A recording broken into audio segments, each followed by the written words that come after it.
คิดฮอดบ่ได้พอกัน2 มื้อหึคิดฮอดอยู่บ่คิดฮอดพ่อบ่ฮะคิดฮอดเพิ่นโอ้ยคิดฮอดผู้เจ้าพอไปอยู่2 มื้อให้ห้องท้องแตกบ่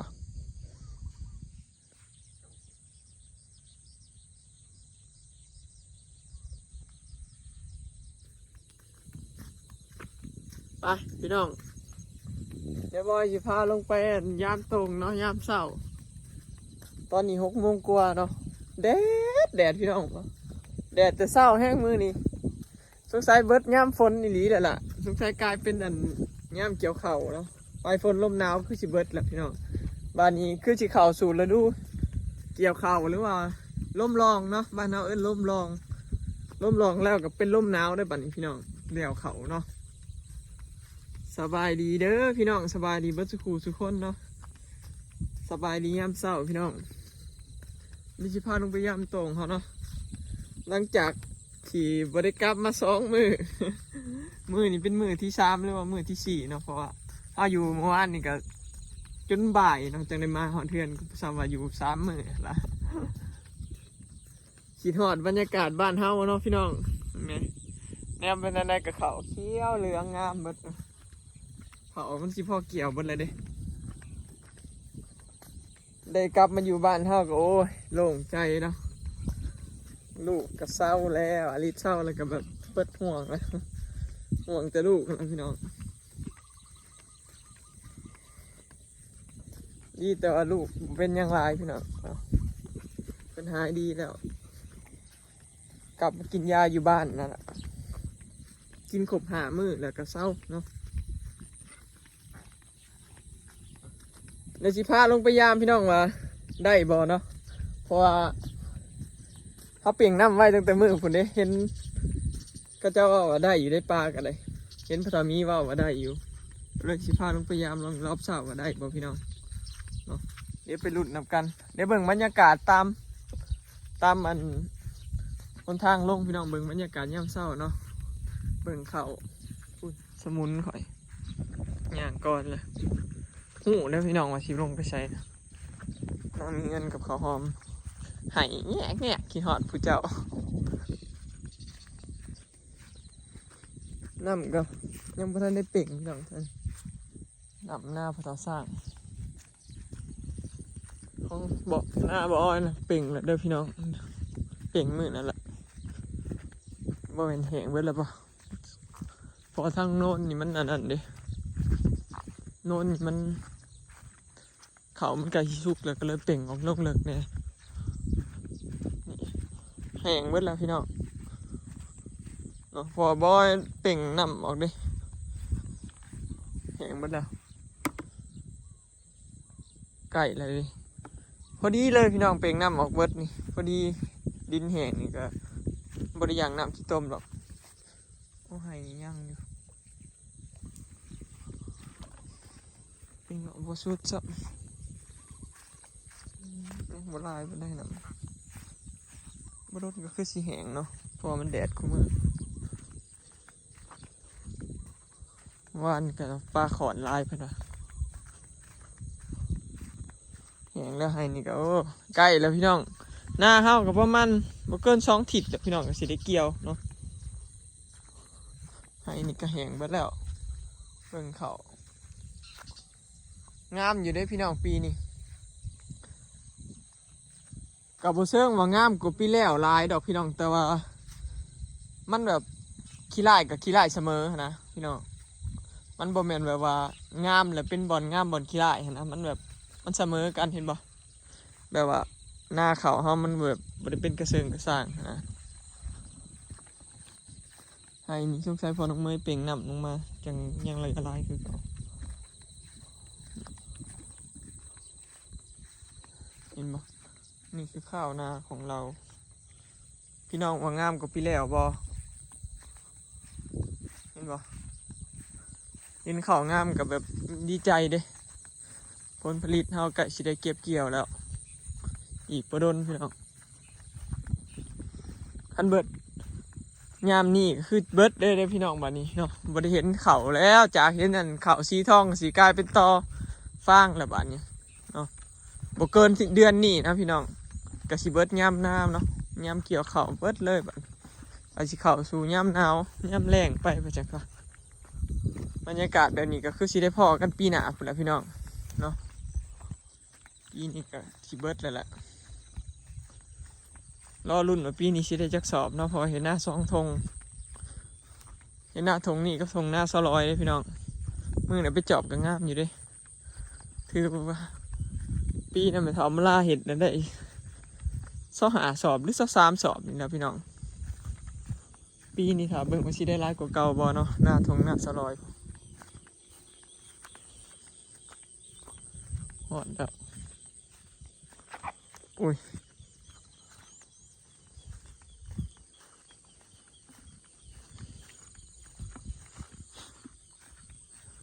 บอยเห็นเม่นหนึ่งเนาะเพิ่นว่าตอบเม่นเด้อเห็นว่า FC เบิ่งคลิปให้หลายยอดวิวขึ้นก็ตอบอยู่พี่น้องแต่ว่ามันตอบบ่เบิดแม่โทรศัพท์ก็มีหน่วยเดียวไหมโทรศัพท์บ่อ้อยตายเด้อพี่น้องแต่เก่านะบ่อ้อยตอบเด้อันนี้มีโทรศัพท์หน่วยเดียวถ่ายคลิปแล้วมันกระบวกกระบว่างเนี่ยนะอันนี้เดี๋ยวพาว่ากันเด้อพี่น้องเดี๋ยวถ่าบอกโทรศัพท์บ่อ้อยซ่อมแล้วกันเนาะโทรศัพท์ยังบ่ได้ซ่อมแล้วอยู่ไปปาไว้เป็นฉิดแล้วยังบ่แล้วรอโทรศัพท์อ้อยแปลงแล้วกันเด้อพี่น้องแล้วสิไล่ตอบให้เบิดชูเม่นเนาะขอโทษขออภัยหลายๆที่บ่ได้ตอบเนาะตอบบ่เบิดกันปลากันยังลงอยู่พี่น้องอันนี้เป็นยามเช้าเลย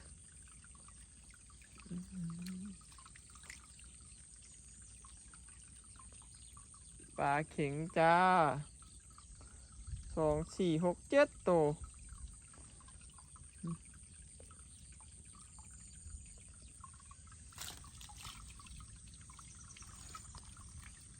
เดี๋ยวสิดึงเบิ่งเท่านั้นมีบ่มีบ่ปลาเท่ามีสิตักเอาเนาะยึบ2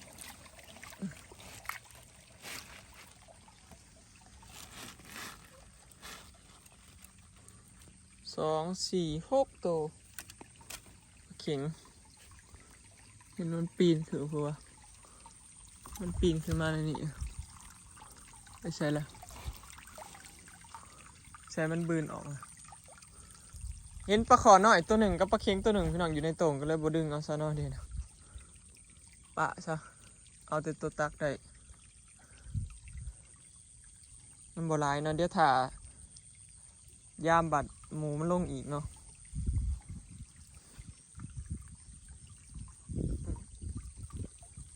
ปลาหมอยังลงอยู่พี่น้องน้ำยังหลายอยู่ในหน้าเนาะเขากับพอได้ยามกินช่วงเกี่ยวเข่าอยู่เด้พอได้ยามแล้วก็ไปค้างไว้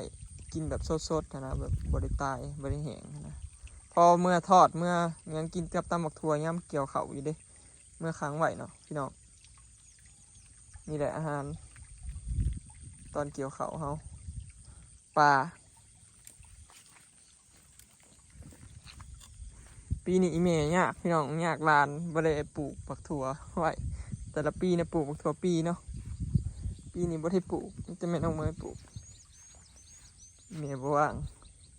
แต่ละปีเนี่ยได้กินย้อนอีเมย์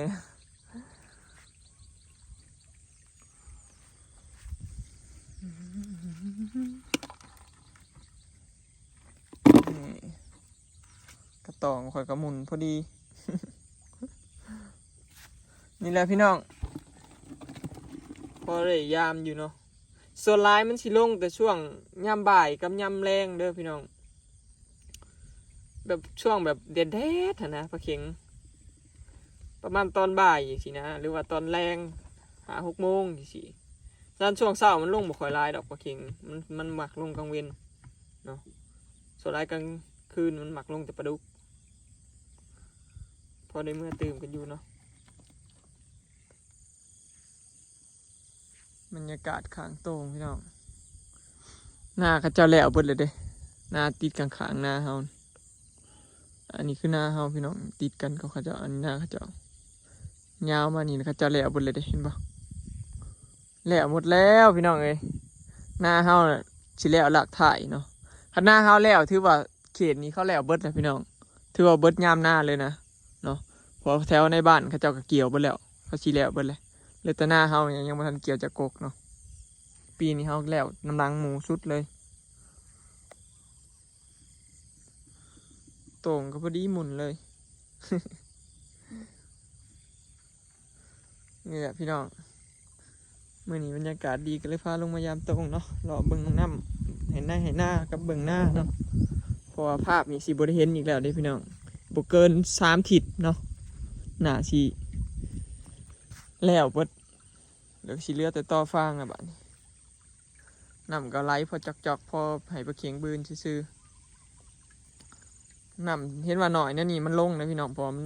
มันบืนหนีตายเลยเวลาน้ำมันแห้งเนี่ยให้น้ำปลามันกับบืนหนีออกเลยตัวบืนหนีมันกับไปน้ำนี่แหละไปเอาสิขึ้นเนาะแดดเลยเดี๋ยวฝ่าเมื่อเกลือหมูก่อนลูกข่อยก็ยังไม่ทันได้เบิ่งหมูก็ใหญ่แล้วพี่น้องว่านี่ฝ่าเกลือแล้วก็ฝ่าลงไปเอาหมูเอาไปปะสมไว้4 มื้อนะ5 มื้อนะหาก็ลงไปเอาหมูว่านนี่ตัวไห้นี่คือพี่ลึกเถอะกับปูกัดบ่หรือน้ำสุอันนี้คือเป็นน้ำจืดบ่ล่ะโอ้น้ำแห้งถ้าน้ำแห้งนั้นนี่ป้าชิเบิดเลยแหละพี่น้องมันแห้งเบิดเลยเถอะนี่อดรออีกนิดพี่น้องบ่เกิน2 ทิศก็ได้เกี่ยวแล้วเมื่อวานนี่กับบุญแข่งเรือสานุมานพี่น้องคนหลายเด้ว่าอยากไปอยู่แต่ว่าพอไปดีกว่าปีนี้เบียกหลายเบรกซะก่อน ว่านก็ถือว่าได้เห็นแล้วแหละบุญกันเนาะไอ้นี่ก็นับแหงนะยังแต่เลี้ยงหน้าสลอยพี่น้องเป่งพันแห้งปานไหนเป่งโบเลิกเนาะหลายคนว่าขั้นขี้ข้านเป่งก็ใส่ท่อ PVC เอาเพิ่นเนาะแม่นพี่น้องใส่ท่อ PVC เอาหนักขักเลยเขาใส่ตามมันให้หน้านี่เขาบ่อยากคุดเนาะสบายพี่น้องแต่ว่ามันแพงแม่ท่อ PVC ก็ได้แบบหน้าเขามันผัดลายให้สินะมันใส่ลายไหมก็เลยว่าบ่ได้ใส่เขาก็ใส่แห้งคุดเอาเนาะแบบท่อ PVC เขานี่มันแพงอยู่ได้พี่น้องทางบ้านแต่ว่าบ่ฮู้ฝั่งไทยเท่าใดเนาะฝั่งไทยน่าสิถือกว่าอยู่จักพอส่วนหลายของกันมีแต่น้ำเขามาแต่ไทยเลยพี่น้องมันก็เลยกลายเป็นแพงขึ้นไปอีกเนาะเหมือนของใส่คือกันพี่น้องส่วนหลายคนลาวนี่ใส่นิยมใส่แต่ของไทยพี่น้องเพราะมันดีเนาะหลายคนก็รู้จักกันอยู่ว่าของไทยมันอีหยังก็ดีเบิดพี่น้องคำว่าของไทยมันคักรถเนาะนับแต่รถล่างมาสิ่งเสียซะ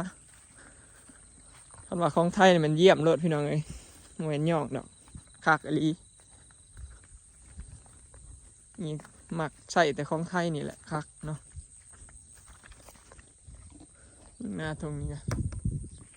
เม็ดเข่าตึงเลยเด้เห็นปะเม็ดตึงเลยใกล้แล้ว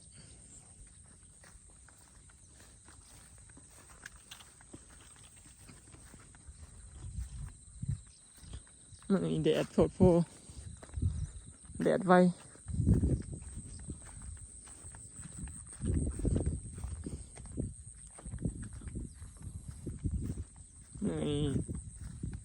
เริ่มเกี่ยวเขาบ่ประจักพี่น้อง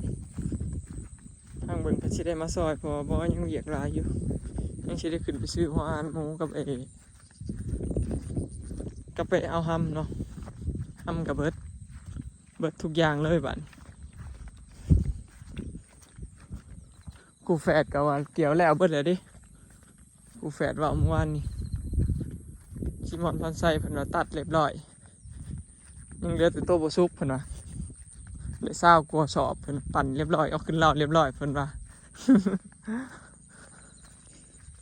ไว้เนาะเขาเจ้าหลายคนตัดสอยกันเด้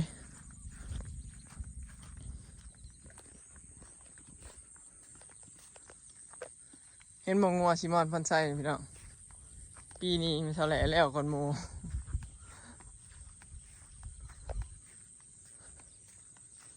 ยังแต่ของเฮาแหละทางเมืองผีนะพอจะเลิ่นเมืองว่านนี่ก็เห็นเกี่ยวแหละแต่ว่าเพิ่นน่ะไปตัดเอาอยู่หน้าถงพุ่นพี่น้องเพิ่นตัดผู้เดียวแต่ป้าให้เมียเกี่ยวอยู่พี่พอญาติพี่น้องเขาเจ้าก็สิได้ซอยทางนี้เด้คัดไปพุ่นเขาเจ้าก็ยากเนี่ยมันไกลเวลากินข้าวกินน้ำก็ยากนะตรงในแห่กันมามันไกลโพดเด้แห่ไปแห่มานี่กับบ่ไหวเขาเลยไปให้เกี่ยวอยู่พี่ก่อนพออยู่พี่ก็ซุกเด้แล้วทั้งนี้ยังไปพุ่นอีกสินะพี่น้องกับบ่ยากเนาะกับทางนั้นมันเป็นเขาหน้าวานเนี่ยจะเกี่ยวยากมันต้องตัดเอาเนาะหรือว่าใส่รถเกี่ยวคันนาดำนี่มันเกี่ยวง่ายอยู่แล้วเนาะบ่ยาก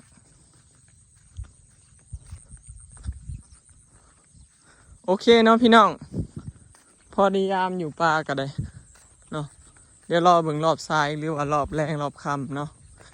คลิปนี้ก็สิขอเก็บภาพบรรยากาศไว้สำนี้เนาะเด้อ